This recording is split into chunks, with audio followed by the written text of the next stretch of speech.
Hello everyone, my name is Austin, and today I'm going to review The Fugitive, directed by Andrew Davis, starring Harrison Ford and Tommy Lee Jones. So, without further ado, let's go on the search for the one-armed man and see who's the film's biggest fan. Spoiler alert, it's Izuku Midoriya, who's also considered this his favorite film in the world, alongside Lethal Weapon, Smokey and the Bandit, Rear Window, The Thing, Starman, Big Trouble in Little China, and a bunch of other films. But that's besides the point. So without further ado, let us go search for the one-armed man.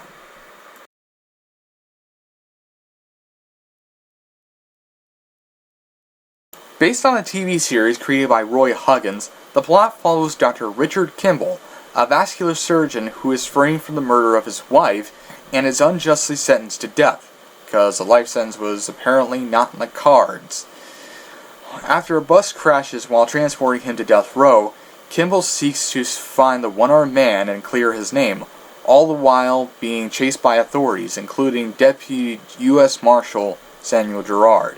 What follows is an exciting chase that will leave you on the edge of your seat, probably while eating lasagna and drinking Mountain Dew out of a wine glass. At least, that's how I see it.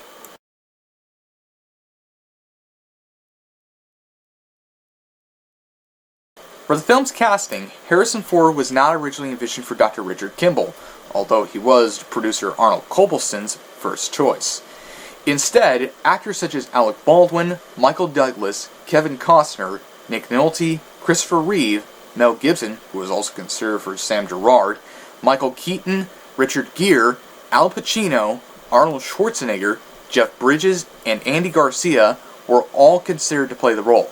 They all turned him down, and Nolte in particular turned it down due to feeling tired of being tired of playing characters in action films and considered himself too old for the part, which is bullcrap because Nolte is 1 year older than Ford. Although the part of Gerard did go to Tommy Lee Jones, like I said before, Mel Gibson was considered for the role, as were Jon Voight and Gene Hackman.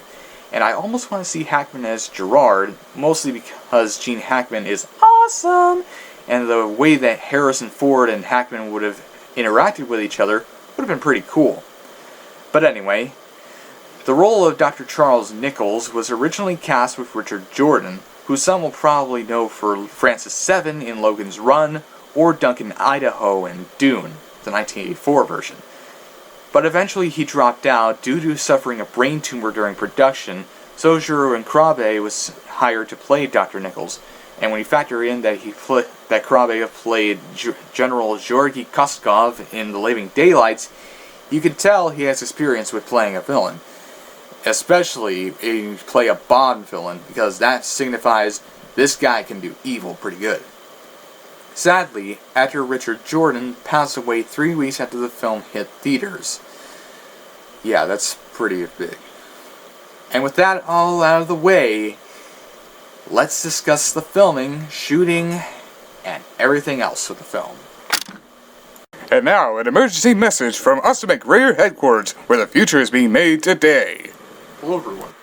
Austin is sadly indisposed at the moment, but he would like to personally apologize for what the sound was, as something fell out of his hands and he had to catch it quickly. Fortunately, the thing is not broken, although if you were concerned, that was what it was. Please do not ask what I'm doing with this cap and gown. All I know is that it's just here. Anyway, this is what I need to get out of the way. So without further ado, let's get back to him.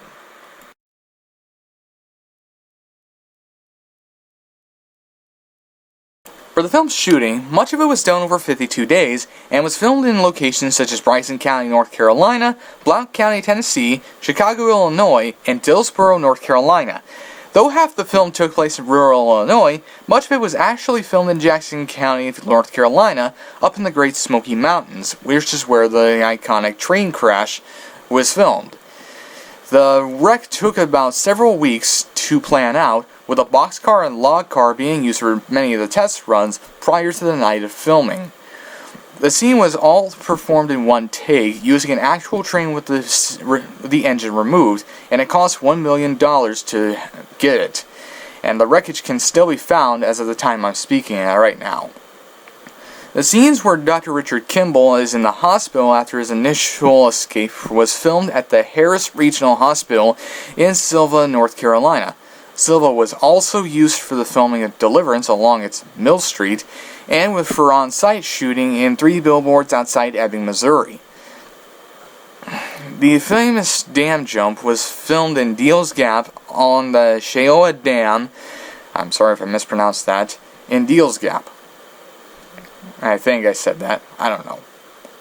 Who knows? Anyway, Deals Gap also functions as a popular destination for enthusiasts of motorcycles and sports cars due to being located alongside a long stretch of 2-lane road called the Dragon or the Tail of the Dragon. Which other title we prefer, it was filmed along there.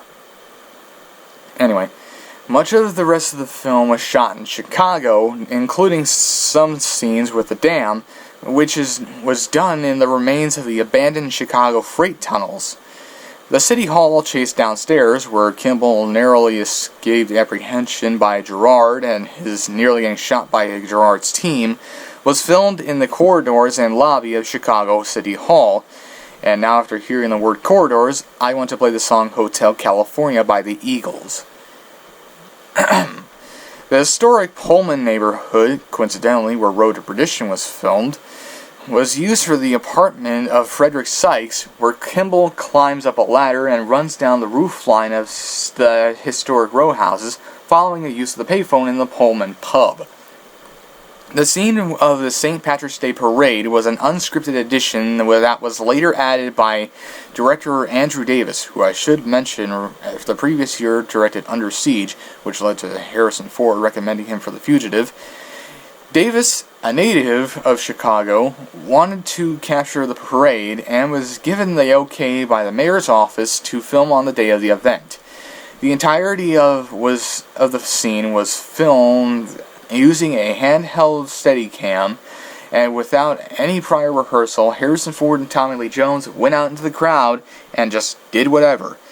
With camera operators on running like Forrest Gump in a race with the T-1000 to keep up with the actors. Ford realized that since Kimball was trying to keep a low profile, it meant he didn't stand out much in a crowd, and managed to remain hidden for several minutes before someone recognized him, probably then Mayor Richard M. Daley and Illinois Attorney General Roland Burris, who, no joke, were shown briefly in the film as participants. Late cinematographer Michael Chapman, whose credits include Taxi Driver, the 1978 version of Invasion of the Body Snatchers, Raging Bull, The Lost Boys, Ghostbusters 2, and Space Jam, attributed Andrew Davis for the film's distinctive use of Chicago, which garnered much acclaim upon its release. A lot of it really feels like Chicago because it just has a native's eye to it. That's Andy's, not mine.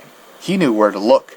Chapman, believe it or not, was actually hired just a week after production began, after the original director of photography was given the boot, and had only accepted because of the good paycheck. Throughout much of the production, Chapman utilized both documentary methods of shooting and theatrical methods of shooting, using handheld cameras and natural light for scenes like the first raid, and then adding other, more unexpected light sources for the tunnel chase when any natural light was out of the equation. According to Chapman, his relationship with Davis wasn't very strong, and his experience on the film wasn't particularly favorable. In spite of this, his work was recognized with an Oscar nod, so it all worked out in the end regardless. Rewrites were incredibly constant during production, especially on days when each scene was supposed to be shot. According to Davis, he never met with credited screenwriter David Twohy, who helped make the train scene possible, and would later create the Riddick franchise, which I'll probably get to at some point, who knows. Other than that, Davis recalled, he wasn't involved in anything we did. Jeb Stewart was there with us, and I should mention that Jeb Stewart also did some writing for Die Hard. basically responding to things we were coming up with. Warner can't talk about this because of the Writers Guild, but Tommy Lee Jones, myself, Harrison, and other people who were close to us, especially coming up with a whole plot about the pharmaceuticals, they were the uncredited writers. Jane Lynch, who was cast as Kathy Wallen long before she was in Talladega Nights, or the Ballad of Ricky Bobby, or the 40-Year-Old Virgin, I don't care for Glee, recalled having that experience, as both she and Ford came up with new dialogue off the top of their heads for their scene, due to Ford being dissatisfied with how the scene was written. Given Ford's limited window of availability, Davis could only edit, mix, and finish the film within 10 weeks between the last day of shooting and the day it opened in theaters. To help meet the deadline, producer Peter McGregor Scott set up 7 editing suites at Warner Hollywood Studios and gathered a team of editors cutting around the clock as they worked on various scenes. Their efforts thankfully didn't go unnoticed, as they were each nominated for an Oscar for their work. And with that all out of the way, let us move forward.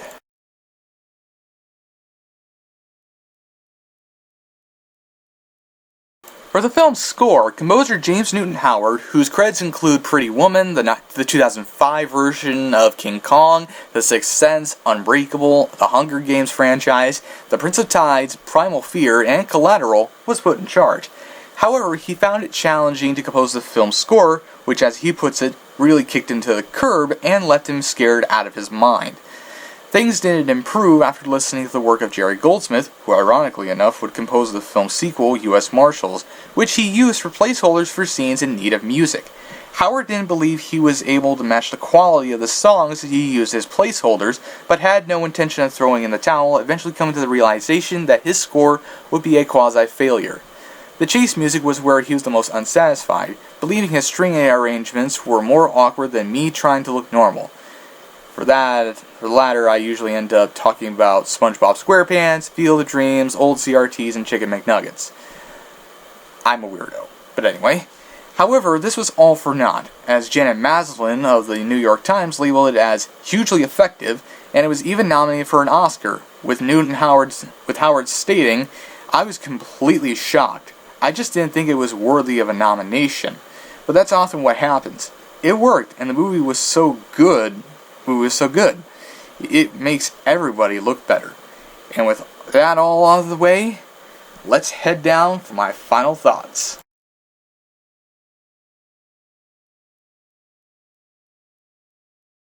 I'll be square with you. I have never seen the original TV series. Neither has Harrison Ford. The only things I know about it are that the one-armed man's real name was Fred Johnson, not Frederick Sykes. Gerard's first name was Philip, not Samuel. And David Jensen, the actor who played the original Richard Kimball, starred in the forgotten war drama Inchon, which was a subject of an episode of The Cinema Snob.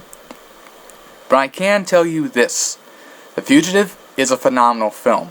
It's one of the best films about a man who is wrongfully accused and tries to clear his name, all the while dodging authorities, and is one of the best chase movies of all time. For starters, Harrison Ford is awesome as Richard Kimball. Harrison Ford has always been my number one favorite actor, with films like Raiders of the Lost Ark and Patriot Games being some of my favorites. As Kimball, Ford is charming, likable, determined to reach his goal, find who killed his wife and why, all the while dealing with the fact that he has to clear his name, as well as dodging authorities. He proves he can hold his own in a more grounded thriller, and makes us root for him to the very end. Meanwhile, Tommy Lee Jones' portrayal of Samuel Gerard is pretty fantastic, as the man trying to catch Kimball, but eventually realizing there's more than meets the eye with this mystery. Jones gives the character a no-nonsense personality, as someone who doesn't take crap from anyone and won't stop at nothing until the job is done. And with lines like, "I don't care," or "I don't bargain," you can tell he's having a blast playing Gerard. The acting is helped by the dialogue, which is frenetic, fast, and all improvised whenever the script didn't work for the actors. It's a blast watching them all act together, and is memorable to a T. Plus, Stella Ward is pretty good as the ill-fated Helen Kimball. Joe Pantoliano as Cosmo Renfro makes for a lovable comic relief character. Jiro Krabe as Dr. Charles Nichols, who, much like Carl in Ghost, starts on all nice and cool, but is actually hiding something behind our backs, is incredibly dastardly, which helps again when you factor in that he once played a Bond villain. Andreas Katsoulas is compelling as Sykes because he's just as equally dastardly, and is pretty much willing to do whatever it takes to help out Nichols. And Julianne Moore makes the most ever brief screen time as Dr. Anne Eastman. And I should mention that she originally had a larger role in the film, but this was significantly cut during production and the footage has yet to be revealed. It is also explained why she has fourth billing in the opening credits. However, her small role did get big attention from Steven Spielberg, who then cast her in The Lost World Jurassic Park, so there's that. Another thing, it's well paced. The movie runs around 2 hours and 10 minutes, which is pretty long, but never feels that way due to good pacing, which feels fast and furious, keeping the stakes high, the chase ongoing, and never leaving this audience waiting for them to fall asleep into a state of unconsciousness. Because good pacing can make a 2, 3, 4 hour film feel like a breeze, and other times bad pacing can make the whole thing feel like an entire year passing. Hell, a freaking century even. The Fugitive has plenty of great scenes, such as the St. Patrick's Day Parade, complete with a lot of improvisation that really helps with the scene, the final confrontation, which is awesome, and the dam jump, which some can argue is a Deus Ex Machina, and some will say it looks hilarious because you can see the dummy, but let's be honest here, it is pretty cool, and well, if we were to choose jumping off of a dam and risking potential injury or death over, say, I don't know, playing Bubsy 3D or Spirit of Speed 1937, chances are we'd probably jump. Lastly, James Newton Howard's score for the film is superb, capturing the vibe of the film incredibly well, whether for the chase sequences, the more subdued moments such as the flashbacks, or the finale. It's stupendous, and I wish that I had that 2-disc CD soundtrack from La La Land Records, but knowing that it's one of those limited to insert number here companies, it of course sells out fast, and third-party sellers have it going for around $100. So I'll have to sell it for the original release from right around when the film came out. I'll probably get that one eventually, though. Overall, The Fugitive is a brilliant film, regardless of whether or not you've actually seen the original TV series.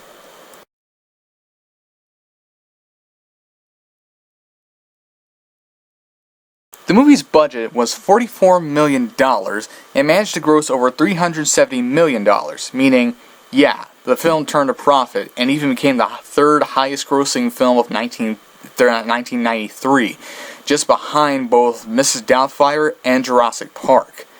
The film also received critical acclaim, with Roger Ebert placing it as number 4 on his list of the top 10 best films of 1993, and often is considered one of the best films of the action films of the 1990s. And like I said before, Izuku Midoriya, yes, that Izuku Midoriya, often considers this one of his favorite films of all time, alongside To Live and Die in LA, Beverly Hills Cop, National Lampoon's Christmas Vacation, and the other titles I mentioned earlier. The film was nominated for 6 Oscars, and won one for Tommy Lee Jones' portrayal of Sam Gerard, for which he won Best Supporting Actor, although I must say Harrison Ford should have been at least nominated for a Best Actor Oscar, because his performance in the film was top-notch, and I must say that was a complete snub that I will not forgive. Anyway, in fact, the only time he was ever nominated for an Oscar was for Witness in 1985. The film soon received a sequel/spin-off titled U.S. Marshals, featuring Tommy Lee Jones back in the role, and a parody film called Wrongfully Accused, starring Leslie Nielsen. Of course, I haven't seen these films, but honestly, I don't really need to. I've already seen The Fugitive, so I'm not in any hurry to watch U.S. Marshals, even if it does turn out to be somewhat of a decent film. Besides, I'll probably watch the U.S. Marshals one time and then forget it ever happened, whereas with The Fugitive, I'll watch it any day of the week. Same goes for Wrongfully Accused. It's not a film I should see before I die, although if I was somewhat morbidly curious, I'd probably watch it. Chances are, while it won't be as good as, say, Hot Shots or Airplane or the Naked Gun trilogy, I'll still get a couple laughs here and there, which is more than I could ever say for Vampires Suck or Scary Movie 5. Those would make me want to bang my head against a wall until a duck suddenly emerges from my brain. And, yeah, that's all I pretty much have to say about that. So, let's move on to the end. Yes, in case you are wondering, I did shave during some of these during the voiceovers. I do a lot of weird stuff during the voiceovers. In fact, there was this one time So that's The Fugitive. Go watch it. Please. Do yourself a favor. Go watch The Fugitive. Whether you decide to pick it up on DVD, maybe at Goodwill somewhere, I don't know, or on Blu-ray, or your cousin happens to have a VHS tape of the film sitting in a box in his backyard, basement, or your grandma's Laserdisc player, if she has one, works perfectly fine. She also has a Laserdisc of that. The Fugitive, you need to see it. It's got great performances, great action sequences, a grade A score, courtesy of James Newton Howard, which when you factor in that he also did Unbreakable, which is also a pretty good film score, as well as tight pacing. It's definitely worth your time, and one of those films you definitely should seek out. Plus, it's Deku approved. Need I say more? On the other hand, with Bakugo, not so much. I don't care for it in the slightest! Whatever. Loser! And with that, this has been my review of The Fugitive. I hope you enjoyed, found it entertaining, educational, and enjoyed the nice little cameos from Izuku Midoriya, All Might, and Katsuki Bakugo. I'll see you next time with whatever I come up with next. So, until then, I will catch you later. So with that, sayonara.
What do you think of it? It's pretty good. Are you sure? Are you sure about that? I can do it again if you want. No, it's perfect. Alright, cool.